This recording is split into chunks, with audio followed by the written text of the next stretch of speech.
I'm Rabbi Jeremy Fine, and today we are going to begin a really special project. I came together with some of my rabbi friends, and we put together a Seder for you and your children to do at home or to watch if anyone's confused or just as an added resource. We're here in my man cave, but we're going to call it like my bat cave, my man cave, and I'm here with the stars of a really awesome YouTube show called Enjoyably Jewish. This is...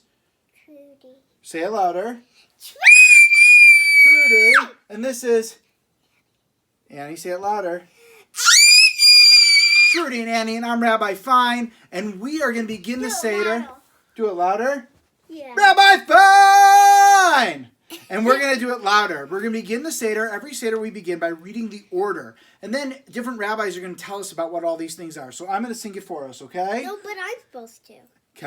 That's the 4 questions, which you are going to be responsible for. Kadesh, Urchatz, Karpas, Yachatz, Magid, Rachsa, Motzi, Matzah, Maror, Korech, Shulchan, Orech, Tzafon, Barech, Halel, Nirtzah.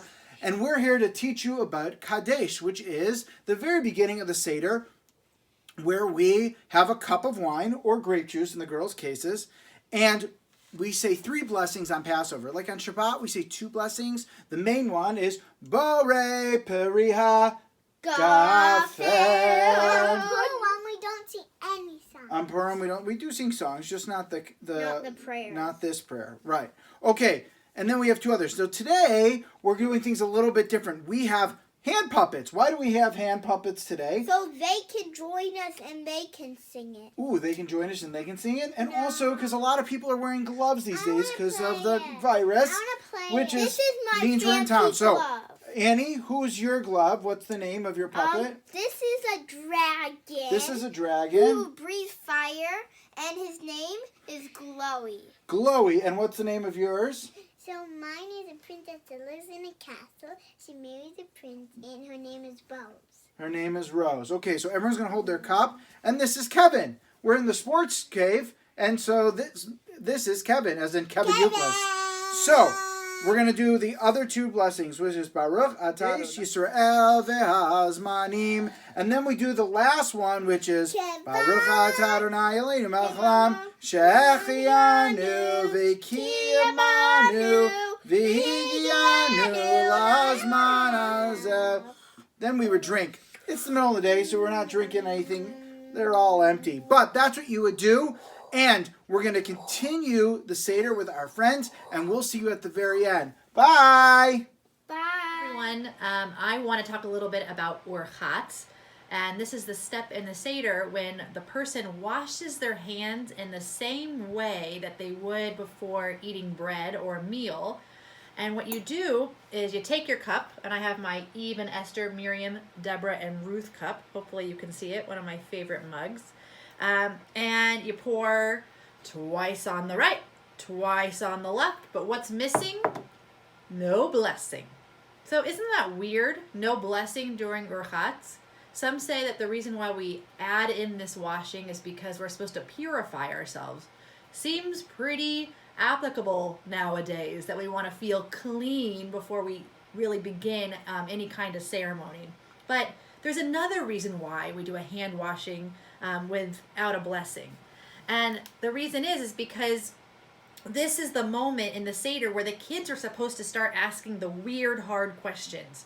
Mom, why are you washing your hands that way? And usually what we would do as parents, we'd say, I don't want to talk about this right now. I don't have time to talk about God. I don't have time to talk about why bad things happen to good people because I've got a to-do list and I'm busy and I'm doing the laundry and I'm cooking dinner and I have to go to work. But no, the Seder reminds us and Urchatz reminds us that we take the time this night to pause and we ask those hard questions and we finally take some time to give the answers, to listen to the silly questions, and to let our kids get whatever they need off their chest. It's been a hard couple weeks. Let the kids talk. Let the kids ask their questions. And we might find that their hard questions are exactly the same ones that we're thinking as well. Hi, and we're here to do karpas with you. For karpas, we dip a purple vegetable. No. No, green vegetable. I thought you were a rabbi. Oh my goodness, I am so tired from all this staying at home. I forgot what color vegetable. A green vegetable. Why a green vegetable? Because of spring. Because of spring, and we dip it in salt water. Why are we dipping it in salt water? What does the salt water remind us of? The tears of the slaves. The tears of the slaves. Is that, what were you saying? Avocados don't have green tops, Leo. That's true. Avocados don't have green tops. They have brown tops. They have brown tops. But maybe you want to try dipping avocado in salt water. We, in our family, sometimes dip cucumbers. We sometimes dip celery. Some people dip potatoes in salt water, which is also delicious. Potatoes aren't green. But if you cut open a potato, just the inside of the skin is actually a little bit green. Now, sometimes when we get extra hungry on Pesach, at this point in the Seder, we sometimes will take a fruit that's red but has a green top. What fruit can we think of? Strawberries. Strawberries! And we dip them in? Carrots. We don't dip the strawberries in carrots. We dip the strawberries in bittersweet chocolate, because then we take something sweet and something bitter, and that also reminds us, and it gives us some good food in our tummy to make it through the whole telling of the story of Passover before we get to the meal a long time from now. So we are going to each take a green vegetable. That's all right. Yeah. Thank you. It's okay. You can have both of them. I'm going to take a cucumber, and we're going to say the bracha together. Baruch atah Adonai Eloheinu melech haolam borei peri ha'adamah. Praised are you, Adonai, Lord our God, ruler of the universe, who creates the fruit of the earth. You dip it in the salt water and take a bite. Salty. Can I just say, it's amazing how dirty our tablecloth has got, and we're only up to karpas. I wonder what's going to happen when we get to Korach, and we're back later. I know, Rabbi. Have fun at Yachatz. Enjoy breaking the matzah. Bye. We've now reached the Yachatz part of the Seder, and I brought my good friend, Matzah Mana, who joins me every year for Passover, to tell us a little bit more about matzah and the Seder. Yes, Matzah Mana? Yeah. What is Yachatz? You don't know what Yachatz is? Oh, well, guess what, friends? Yachatz is when we take the middle matzah on our Seder plate. We normally have 3 matzahs on our Seder plate, and we take the middle one, and we have to split it in half. Wait, yes, what was that, Matzah Mana? Oh, matzah, you don't want to be split in half? Why would you not want to be split in half? That's what we do at the Seder. Yeah. Oh, he does not want to be split in half because then he couldn't join me again for Passover next year? Yes, matzah. Oh, but good news, because Matzah Mana was the top matzah of our 3 matzot that we have, and so luckily, you don't have to be split up. You get to stay whole, but we have to split our middle matzah right in front of our good friends, Pharaoh and our frogs. Are we ready to split the middle matzah, friends? Here we go. And we split it so we can hide half for the afikomen. And I am going to tell you about Magid. Magid is the part of the Seder where we tell the story of our people, the people of Israel, leaving Egypt. So we're going to start by using this Monopoly board. I thought that this would be a fun way to tell the story. And so of all of the Monopoly pieces, I'm going to have the shoe be the people of Israel, because I imagine that they are walking out of Egypt. We also have the wheelbarrow, because I'm sure that they used some things like this to help them take their belongings out. We have Pharaoh on his horse, because we know that there were horses and there were Egyptians who followed the people of Israel. And also, I'm going to use a little cannon. And Moshe, I'm going to use this little hat. Feels like a leader's hat to me. Okay, and so what we're going to start with is we're going to imagine that our people, remember, they were slaves in Egypt for hundreds of years, and they couldn't decide what they wanted to do with their lives. And finally, after those hundreds of years, and they've called out to God, God sends them Moshe. And Moshe goes to Pharaoh and says to Pharaoh, "You're going to have to let my people go." And Pharaoh says, "I don't think so." And so what happens? We have 10 plagues. We have 10 plagues. I wish I had more Monopoly pieces, but we're going to have to use our imaginations. So 10 plagues. And only after the 10 plagues does Pharaoh actually let them go. And so they take up all their belongings. They take their matzah because they didn't have time for it to rise. And they flee and they leave Egypt.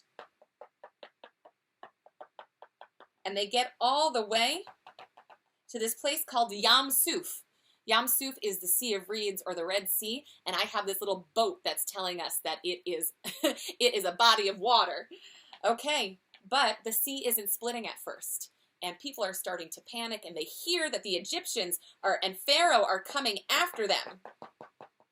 By the way, they're taking the longest way possible. Wouldn't it be better if they could have just gone right over here? Oh well. So they come this way. They follow them. The Israelites are between the Yam and Pharaoh. And so in a beautiful story called a Midrash, this guy Nachshon, who has lots of faith that the people of Israel are going to be okay, he starts walking into the water even though the water hasn't split yet. And what do? And kids don't do this at home. He walks in and the water splits. So the water splits and they walk through. And they're walking through this dry land, and Pharaoh chases after. Now, it's split for the Israelites and Moshe. Can't forget this guy. But because the Egyptians, they cause so much harm to the Israelites, they also get stuck in the Yam. Sus v'rechavora mavayam. Okay, so the Israelites and Moshe, they make it on the other side. Unfortunately, these guys have to stay. And they're following and they're wandering all throughout the desert until they get to Mount Sinai.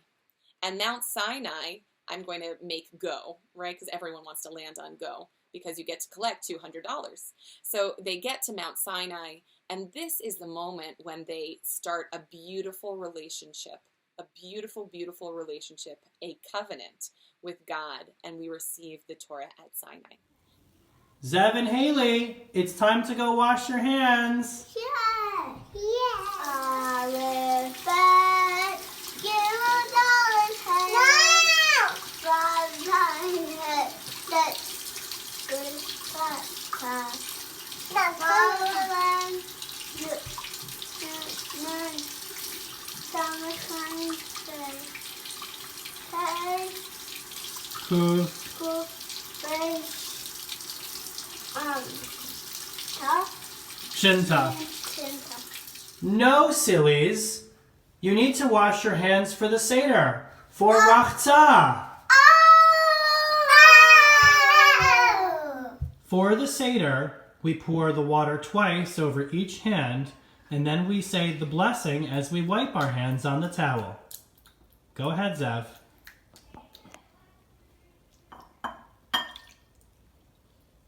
Other hand, Haley.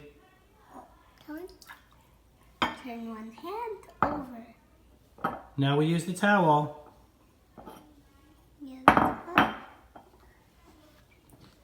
Baruch atah Adonai Eloheinu melech haolam asher kidshanu mitzvotav v'tzivanu al nitilat yadayim. Oh, Harrison and Layla, we're at the Seder, and we just washed our hands. We've been waiting for this moment. We did Al Netilat Yadayim. We said that blessing. What are we about to eat right now? Matzah. Matzah. And before we eat matzah, we say something with a bet. It's called a Bracha. bracha or blessing, right? So, who do we thank? Because blessings are all about thanks. Who do we thank for the matzah? You first. Me first? No. But where did I get it from? The store. The store. And then where did the store get it from? The farmer. The factory. The factory. And then where did the factory get it from? The farmer. The farmer. And did the farmer make the bread? No. God and soil. God and soil. So right now, because there's a lot of people who are going through a very tough time, we think about everyone who helped make this matzah, and we hope and pray that they're going to be okay in this upcoming year. And I want us to think about them and to think about, guess who else? God, when we say this blessing. Want to say it with me? Baruch atah Adonai Eloheinu melech haolam hamotzi lechem min haaretz. Amen. Okay, we just finished reciting the bracha, the blessing for motzi, which is something we recite all year round on bread or matzah. But tonight, Seder night, is different because It's the only time we're commanded to eat the matzah on Seder night. So we have to do 2 things before we can take that first bite of matzah. Are you ready? By the way, you like my matzah dress? You too can get a matzah dress at midrashmanicures.com. So 2 things before we eat the matzah. Number 1, quick joke. Why did the matzah quit her job? Because she didn't get a raise. Okay, second thing. We have to recite this bracha, this blessing for matzah. Ready?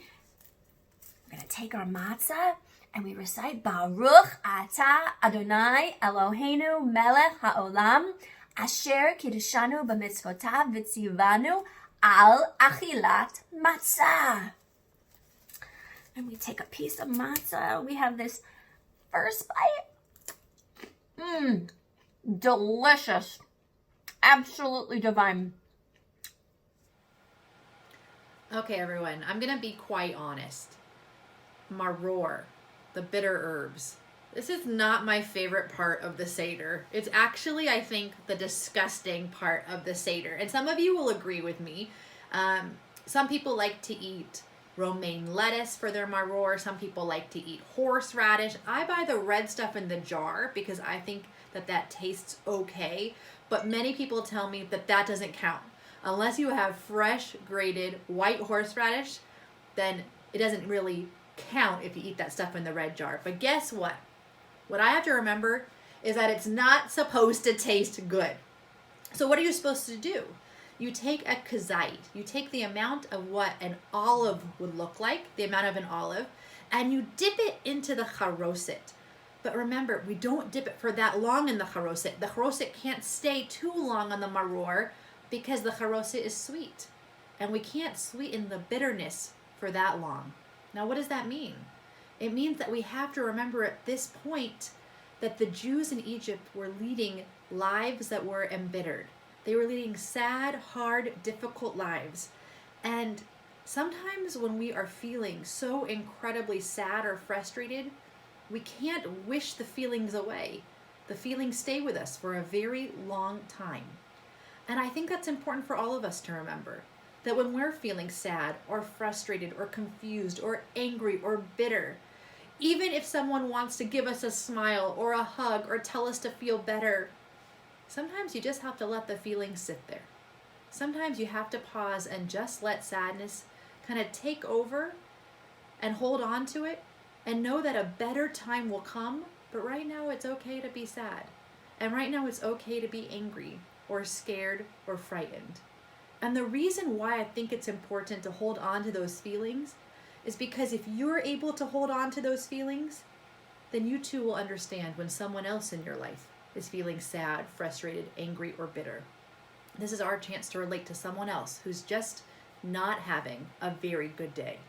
So Baruch Atah Adonai Eloheinu Melech HaOlam Asher Kiddushanu B'mitzvotav V'tzivanu Al Achilat Maror.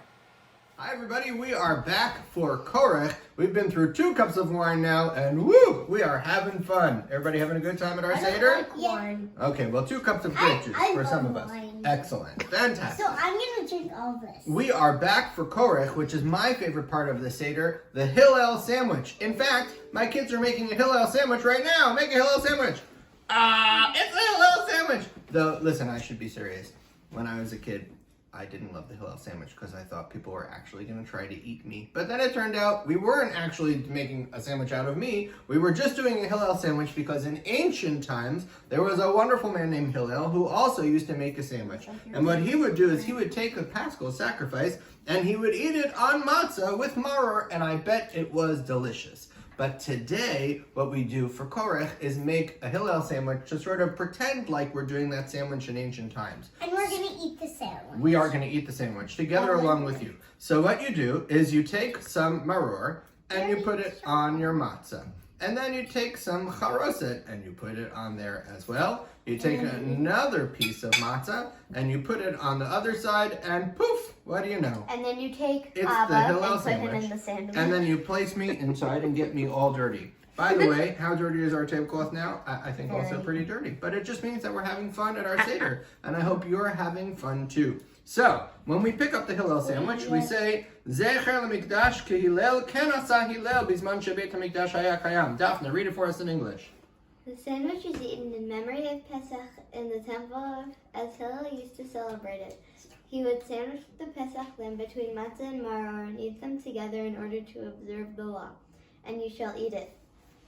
The Pesach sacrifice on matzah and maror. That sounds good to me. But what we do in our family is we go 1, 2, 3, and then make a big Chomp.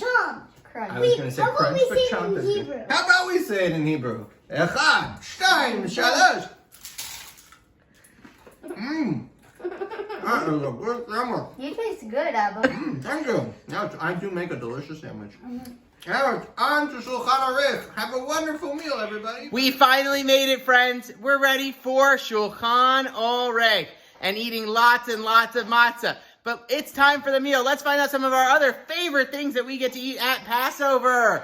What are some of our favorite things? Benny! Maror, the horseradish, the beets. Ooh, and Henry! Oh, the dessert!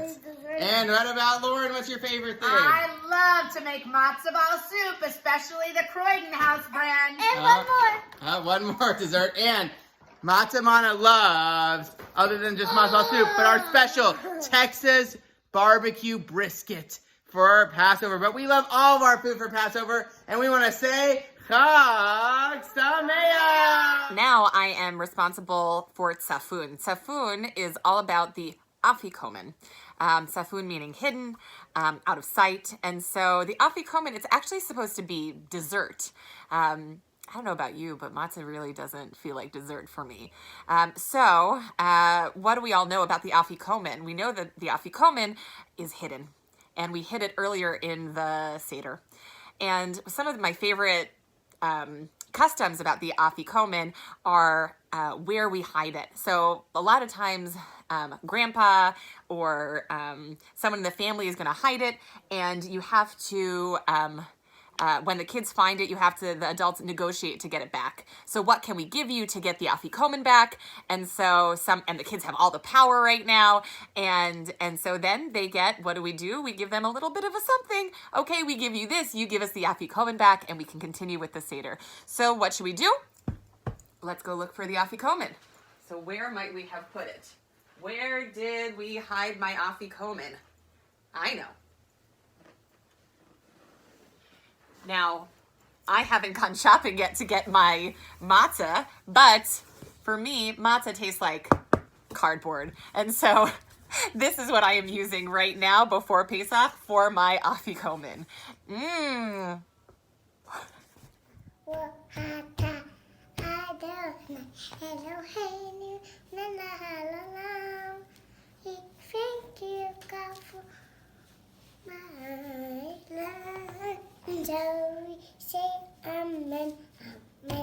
Oh, Harrison. So we are at the part of the Seder that's called Hallel. Do you know why we say Hallel? What do you think? To give thanks. And so the Seder is divided into two parts of the meal. Hallel is the first half of the Seder is dedicated to the past. And the Hallel that we say after the meal is dedicated to the future. So let me ask you something. Hallel is all about giving thanks. Harrison, what do you have to give thanks for this year? My family. Your family? That all of them are alive and like saved from the COVID-19. Right, yeah. And what about school? That we're having virtual school. Virtual school? Yeah? It's better than nothing. It's better than nothing, right?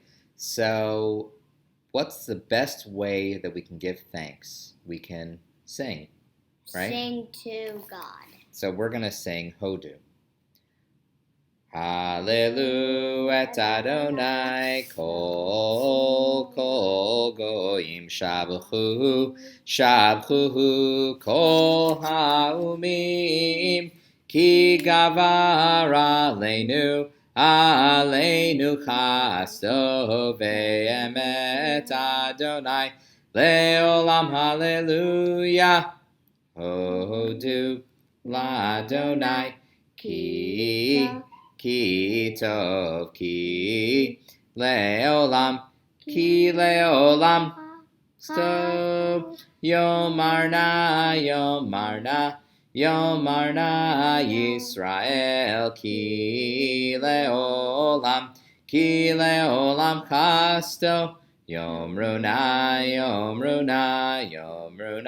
Veit Aharon ki leolam chasto Yomruna Yirei Adonai ki leolam chasto. What do you look forward to in this new year? Virtual learning. Virtual learning? Nirtzah.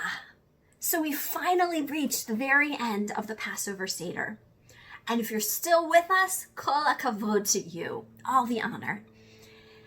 We reached this moment, and this is a time to reflect on everything that led us up to this point. And this year, for many of us, it was especially hard. We had the cooking and the cleaning and the shopping and the delivery people and the setting of the table and our sessions together virtually, everything that led us up into this moment. And we take a moment to pause and we take a moment to say, God, we've given it our all. We've done whatever we can, and now it's all in your hands. It's a moment of acceptance. We ask God to accept what we've done, and yet we accept for ourselves that at some point it's in God's hands, which is very relevant for this year, as we've done whatever we could to stay healthy, to stay happy, to be safe, to make good choices. And at some point, it's up to God. And so at the same time, we look forward and we hope and we pray for a better year next year. As we say, L'shana haba'ah Yerushalayim. Next year, may it be in Jerusalem. Next year, may the temple and all that it stands for be rebuilt speedily in our days. Next year, may we come together with family and friends once again. L'shana haba b'Yerushalayim. L'shana haba b'Yerushalayim. L'shana haba b'Yerushalayim habanuya. L'shana haba b'Yerushalayim habanuya. L'shana haba b'Yerushalayim. L'shana haba b'Yerushalayim. L'shana haba b'Yerushalayim habanuya. L'shana haba b'Yerushalayim habanuya. Chag Sameach.